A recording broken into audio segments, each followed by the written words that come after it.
Hello అండి, అందరికీ నమస్కారం.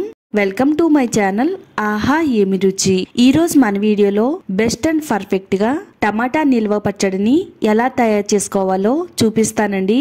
ఎండతో పని లేకుండా చాలా ఈజీగా ఈ పచ్చడిని తయారు చేసుకోవచ్చు. ఈ చిన్న చిన్న మార్పులతో చేస్తే టమాటా పచ్చడి 3 నెలలు కాదండి, సంవత్సరం పాటు నిల్వ ఉంటుంది. అయితే ఈసారి టమాటా పచ్చడి చేసేటప్పుడు ఈ పద్ధతిలో చేస్తే ఎప్పుడు చేసినా గానీ చాలా రుచిగా వస్తుంది. పర్ఫెక్ట్ కొలతలతో ఈ టమాటా నిల్వ పచ్చడిని మంచి రుచిగా ఎలా తయారు చేసుకోవాలో ఇప్పుడు చూద్దాము. ఇక్కడ నేను కరెక్ట్ కొలతలతో చూపిస్తున్నానండి. వీడియో అక్కడ కూడా స్కిప్ చేయకుండా ఫస్ట్ నుంచి లాస్ట్ వరకు చూడండి. నేనైతే ఈ వీడియోకి 1000 లైక్స్ అయితే ఎక్స్పెక్ట్ చేస్తున్నానండి. తప్పకుండా లైక్ చేయండి, ఛానల్ని సబ్స్క్రైబ్ చేసుకోండి. ముందుగా మనం ఈ టమాటా పచ్చడిని తయారు చేసుకోవడానికి నేను ఇక్కడ కేజీ టమాటాలను తీసుకున్నానండి. ఈ పచ్చడి కోసం అయితే నాటు టమాటాలను తీసుకోండి. బాగా ఎర్రగా పండిన టమాటాలు, అలాగే కొంచెం గట్టిగా ఉండే టమాటాలను తీసుకోండి. నేను ఇక్కడ కేజీ టమాటా పచ్చడిని అయితే తయారు చేస్తున్నాను. మీరు అర కేజీ టమాటా పచ్చడి తయారు చేసినట్టయితే ఇక్కడ చెప్పిన కొలతలలో సగం తీసుకోండి, సరిపోతుంది.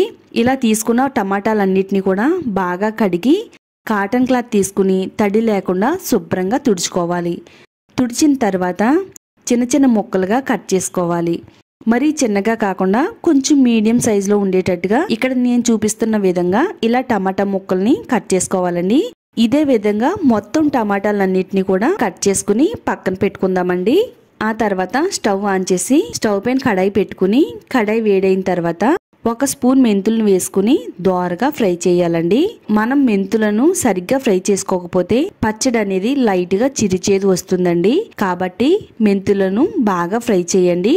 మెంతులు కొంచెం దోరగా ఫ్రై అయిన తర్వాత ఇందులోనే 1-2 టేబుల్ స్పూన్లు ఆవాలను కూడా వేసుకోవాలండి. ఆవాలు వేసిన తర్వాత 1 టీ స్పూను జీలకర్రను వేసుకుని మెంతులతో పాటు వీటిల్ని కూడా దోరగా ఫ్రై చేసుకోవాలి. ఇవన్నీ కూడా చక్కగా ఫ్రై అయిన తర్వాత మిక్సీ జార్లో వేసుకుని పక్కన పెట్టుకోండి. ఇదే కడాయిలోకి కొంచెం ఆయిల్ పోసుకుని ముందుగా ఇలా కడాయి మొత్తం స్ప్రెడ్ చేసుకోవాలండి. ఇలా బాగా స్ప్రెడ్ అయిన తర్వాత ముందుగా కట్ చేసిన టమాటా ముక్కలను ఇందులో వేయాలండి. నేను టమాటాలతో పాటు చింతపండు కానీ ఉప్పు కానీ ఏమీ వేయట్లేదండి. ముందుగా ఈ టమాటాలను దగ్గరగా ఉడికించుకోవాలి. టమాటాలన్నిటిని కూడా వేసి ఒకసారి బాగా కలిపిన తర్వాత దీనిపైన మూత పెట్టేసి 2 నుంచి 3 నిమిషాల పాటు వీటిల్ని బాగా ఉడికించాలండి. 2-3 నిమిషాలు బాగా ఉడికిన తర్వాత మూత తీసి ఒకసారి మరలా గరిటెతో బాగా కలపాలండి. ఇలా మధ్య మధ్యలో కలుపుతూ బాగా ఉడికించాలి. ఇందులో ఊరే నీళ్లతోనే ఈ టమాటా ముక్కలన్నీ కూడా చక్కగా ఉడికిపోతాయండి. అలాగే ఈ టమాటా ముక్కలు ఉడికించినప్పుడు స్పూన్తో కానీ పప్పు స్మాషర్తో కానీ ఇలా మీరు ఒకసారి మెదిపితే చాలండి, ముక్కలన్నీ కూడా మెత్తగా అయిపోతాయి. ఈ టమాటాలో ఉండే వాటర్ అనేది లేకుండా చక్కగా ఉడికించుకోవాలి. 10 నిమిషాల పైనే ఇలా మధ్య మధ్యలో కలుపుతూ మూత పెట్టి ఉడికించానండి. కంప్లీట్ గా ఇలా నీళ్ళన్నీ కూడా ఇంకిపోయేంత వరకు, ఇదంతా కూడా దగ్గరగా వచ్చేంత వరకు ఇలా టమాటాలని ఉడికించాలండి. టమాటా పచ్చడి ఎక్కువ నెలలు నిలవ ఉండాలంటే టమాటాలో ఉండే వాటర్ మొత్తం ఇందులో ఇంకిపోయేంత వరకు టమాటా గుజ్జుని ఉడికించాలండి. చక్కగా మనకి టమాటా గుజ్జు అయితే రెడీ అయిపోయింది. ఇప్పుడు స్టవ్ ఆఫ్ చేసేసి చల్లారేంత వరకు పక్కన పెట్టుకుందాము. ఇక్కడ నాకు టమాటా ఊరగాయలా ఉండటానికి టమాటాలను గ్రైండ్ చేయట్లేదండి. మీరు కావాలి అంటే గనక టమాటాలను కొంచెం గ్రైండ్ చేసి కూడా తీసుకోవచ్చు. తర్వాత ఇందులోకి చింతపండును కూడా తీసుకోవాలండి. చింతపండు వచ్చేసి నేను ఇక్కడ 100 గ్రామ్స్ చింతపండు తీసుకున్నానండి. మీరు కొలతల్లో చూడాలి అనుకుంటే గనక 1 కప్పు వరకు ఉంటుందండి. చింతపండులో ఉండే పీచు పిక్కలు అన్నిటిని కూడా తీసేసుకున్న తర్వాత చింతపండుని మిక్సీలో వేసుకోవాలండి. నేను ఇక్కడ కటింగ్ చింతపండుని తీసుకున్నానండి. మనం ఆల్రెడీ మిక్సీ గిన్నెలో వేయించుకున్నవి మెంతులు, ఆవాలు, జీలకర్ర వేసుకున్నాం కదా. చింతపండు కొద్దిగా డ్రైగా ఉండేటట్టుగా చూసుకోవాలి. కొంచెం తేమగా ఉన్నట్టయితే కొద్దిసేపు ఎండలో ఆరపెట్టుకున్న తర్వాత మిక్సీ జార్లో వేసుకోవాలండి. తర్వాత మనం ఇందులో ఉప్పు కూడా వేసుకోవాలి. నేను ఇక్కడ రాళ్ల ఉప్పుని వేస్తున్నానండి. గ్రామ్స్ లో వచ్చినట్టయితే 100 గ్రామ్స్ ఉప్పు అండి. 1/2 కప్పు వరకు ఉప్పు వేసుకోవాలండి. మెత్తగా గ్రైండ్ చేసుకోవాలండి. ఉప్పు, చింతపండు, ఆవపిండి గ్రైండ్ చేసుకోవడం వల్ల ఇందులో అంతా కూడా బాగా గ్రైండ్ అయిపోయి పొడి పొడిగా వస్తుందండి. 2 టేబుల్ స్పూన్లు వెల్లుల్లిపాయలు వేసుకోవాలండి. వెల్లుల్లిపాయలు మనం ఎన్ని వేసుకున్నా కానీ పచ్చడి అనేది చాలా టేస్ట్ బాగుంటుందండి. 1/4 టేబుల్ స్పూను పసుపును కూడా వేసుకోవాలి. పసుపు వేసిన తర్వాత ఇందులో కారాన్ని కూడా తీసుకోవాలండి. కొలతల్లో చూసినట్టయితే 1 కప్పు వరకు కారాన్ని వేసుకోవాలి.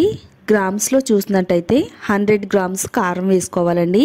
కూర కారాన్ని వాడకూడదు, ఓన్లీ పచ్చడి కారాన్ని మాత్రమే వాడాలండి. మరలా ఒకసారి లైట్ గా గ్రైండ్ చేసుకుందామండి. చూడండి, మనకి ఇక్కడ చక్కగా కారపొడి అనేది రెడీ అయిపోయింది కదా. ఇప్పుడు మనం దీన్ని పక్కన పెట్టుకుందామండి. తర్వాత ఇప్పుడు మనం పోపు ప్రిపేర్ చేసుకోవడానికి స్టవ్ పైన కడాయి పెట్టి, కడాయి వేడైన తర్వాత 2 కప్పులు ఆయిల్ పోసుకోవాలండి. నేను ఇక్కడ పల్లి ఆయిల్ ను వాడుతున్నానండి. పచ్చడి రుచిగా ఎక్కువ రోజులు నిల్వ ఉండడానికి వేరుశెనగ నూనె గాని లేదా నువ్వుల నూనె గాని వాడాలండి.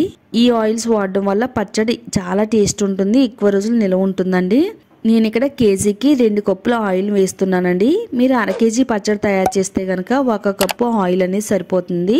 ఆయిల్ కొద్దిగా వేడైన తర్వాత ఇందులో 2 టేబుల్ స్పూన్లు పచ్చి శనగపప్పును వేసుకోవాలి. 2 టేబుల్ స్పూన్లు మినపప్పును వేసుకోవాలండి. ఈ 2 కూడా కొంచెం దోరగా ఫ్రై అయ్యేంత వరకు ఫ్రై చేసుకోవాలి. తర్వాత మనం ఇందులోనే 2 టేబుల్ స్పూన్లు ఆవాలు, 1 స్పూన్ జీలకర్రను వేసుకుని ఆయిల్లో బాగా ఫ్రై చేయండి. 1/2 టేబుల్ స్పూన్ ఇంగువను కూడా వేసుకోవాలండి. ఇంగు వేసిన తర్వాత కట్ చేసి పెట్టిన 5 నుంచి 6 ఎండుమిరపకాయలను కూడా ఇందులో వేయాలి. తర్వాత 4-3 రెబ్బలు కరివేపాకును వేయించాలండి. 1-2 స్పూన్లు వెల్లుల్లి రెబ్బలను కూడా వేసి ఆయిల్లో బాగా ఫ్రై చేయాలి. వెల్లుల్లిపాయలు ఈ పచ్చడిలో ఎన్ని వేసినా కానీ చాలా టేస్ట్ బాగుంటుంది. ఈ పచ్చడిలో మనం వెల్లుల్లిపాయలను ఎక్కువగా వేయించవలసిన అవసరం లేదండి, కానీ కరివేపాకు మాత్రం క్రిస్పీగా వేయించుకోవాలి. కరివేపాకు సరిగ్గా ఫ్రై అవ్వకపోతే గనక పచ్చడి అనేది తొందరగా పాడైపోతుంది. ఇప్పుడు మనం ఉడకబెట్టిన టమాటా ముద్దను తీసుకుని తాలింపులో వేయాలండి. ఇలా టమాటా ముద్దను ఆయిల్లో వేసి ఫ్రై చేయడం వల్ల టమాటాలో ఏమైనా తడి తేమ అలాంటిది ఉంటే గనక ఆయిల్లో చక్కగా ఫ్రై అయిపోతుందండి. టమాటా పచ్చడి ఎక్కువ కాలం నిలవ ఉంటుంది.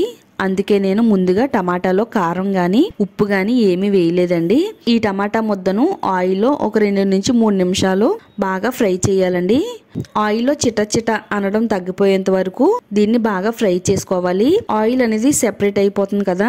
ఇలా ఆయిల్ అంతా కూడా సెపరేట్ అయిపోయిన తర్వాత స్టవ్ ఆఫ్ చేసి చల్లారేంత వరకు ఈ పోపుని పక్కన పెట్టుకుందామండి. పోపు అంతా కూడా బాగా చల్లారిపోయిన తర్వాత ఇప్పుడు ఇందులోనికి మనం గ్రైండ్ చేసి పెట్టుకున్న కారపొడిని వేసి బాగా కలపాలండి. ఇలా మొత్తం అంతా కూడా బాగా కలిసేటట్టుగా కలుపుకోవాలి. ఈ టమాటా పచ్చడి మనం పెట్టిన రోజు కంటే తర్వాత రోజుకి చాలా రుచి వస్తుందండి.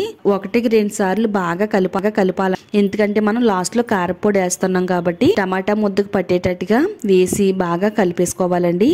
చక్కగా మనకి టమాటా పచ్చడి అనేది రెడీ అయిపోయింది. చక్కగా అన్నీ సరిపోయినాయండి. మీరు ఏదైనా ఒక మూతన్న గాజు డబ్బాలో గానీ ప్లాస్టిక్ బాటిల్లో గానీ వేసుకుని ఎన్ని రోజులైనా స్టోర్ చేసుకోవచ్చు. ఈ పచ్చడిని మనం బయట అయినా స్టోర్ చేసుకోవచ్చు, లేదా కలర్ మారకుండా ఉండాలి అంటే గనక ఫ్రిడ్జ్ లో కూడా స్టోర్ చేసుకోవచ్చు అండి. పర్ఫెక్ట్ కొలతలతో ఈ స్టైల్లో టమాటా పచ్చడి చేసి చూడండి, చాలా రుచిగా వస్తుంది. ఒకసారి మీరు కూడా ఇంట్లో ట్రై చేసిన తర్వాత టేస్ట్ ఎలా వచ్చిందో కామెంట్ సెక్షన్ లో షేర్ చేయడం మాత్రం మర్చిపోవద్దండి. మరి ఇలాంటి హెల్దీ అండ్ టేస్టీ రెసిపీస్ కోసం ఛానల్ని తప్పకుండా సబ్స్క్రైబ్ చేసుకోండి. Thank you all.